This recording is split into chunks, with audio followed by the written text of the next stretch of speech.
going to Arizona. We're celebrating. We have over 200 miles of wall built. It's been incredible. Our numbers on the border, as you know, are at just about a record-breaking low. People are not being able to cross the border.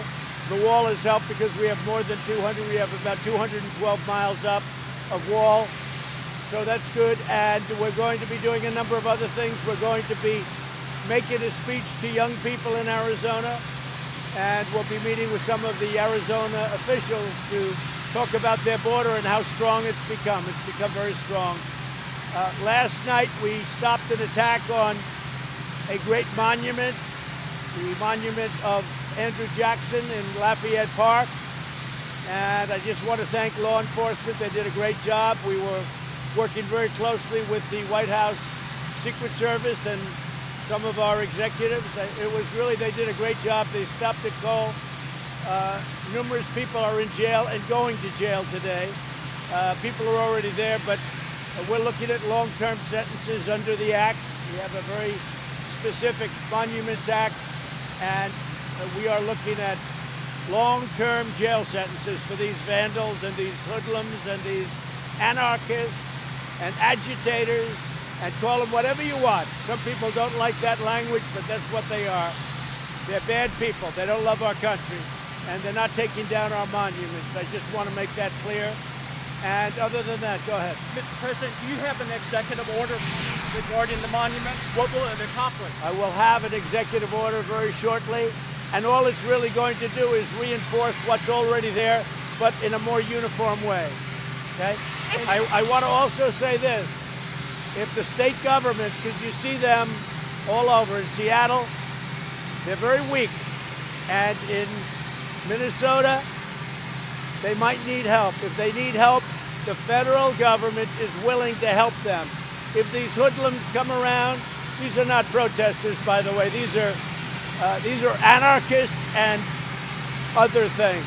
If these hoodlums come around, and if the states can't handle it, we are ready, willing, and able to help, as we did in Minnesota, where we stopped after 4 days. They finally called, and we did a great job with the National Guard. Mr. President, when you said you wanted to... Changes at your campaign after the Oklahoma rally? Yeah, Hogan Gidley, not for that reason, because as you probably have heard, Fox had the highest ratings on a Saturday night in the history of Fox.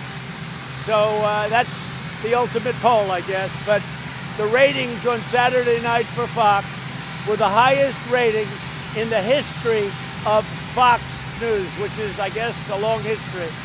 So that was the #1 Saturday night in history. We actually had a nice crowd, and despite all of the warnings and everything else that other networks were trying to do, despite the fact that we had some pretty bad people waiting there, they shouldn't have been, maybe some of the same people I just talked about. We had a nice crowd, but we had the highest ratings in the history of Fox on Saturday night. And online, I heard the record was unbelievable. I heard the numbers were unbelievable. I think you probably know that. What were the numbers online? Do you know? I don't know, sir. Well, you should know, because you should report it. Mr. President, at that rally, when you said you asked your people to slow down testing, were you just kidding, or do you have a plan to slow down testing? I don't kid. Let me just tell you. Let me make it clear. We have got the greatest testing program anywhere in the world. We test better than anybody in the world. Our tests are the best in the world, and we have the most of them. By having more tests, we find more cases. We did 25 million tests. Think of that, 25 million. If you look at other countries, they did 1 million, 2 million, 3 million, big countries. We did 25 million, way more, by double, triple, quadruple any other country. Therefore, we test, we're gonna have more cases. By having more cases, it sounds bad, but actually what it is we're finding people. Many of those people aren't sick or very little. You know, they may be young people. But what's happened is, because of all of the cases that we find, we have a very low mortality rate, just about the best in the world. So that's the advantage to the testing, along with other things. But just remember this, The reason we have more cases than other countries is because our testing is so much. Other countries, listen, other countries do very little testing by comparison. So we're going to do this year, right now, up till yesterday, I think they told me, we're over 25 million tests. Other countries are at 2 million, 3 million. Here's what I say. Testing is a double-edged sword. In one way, it tells you you have cases. In another way, you find out where the cases are, and you do a good job. We are doing a great job. We have never been credited for it. We're doing the best testing job anywhere in the world. We're doing the best ventilator job anywhere in the world. We're now supplying ventilators to the entire world. Nobody else has done that. Nobody else. Countries don't have ventilators. They call the United States. We've done a great job. We have not been given credit for it. The other thing, the Tulsa rally was incredible.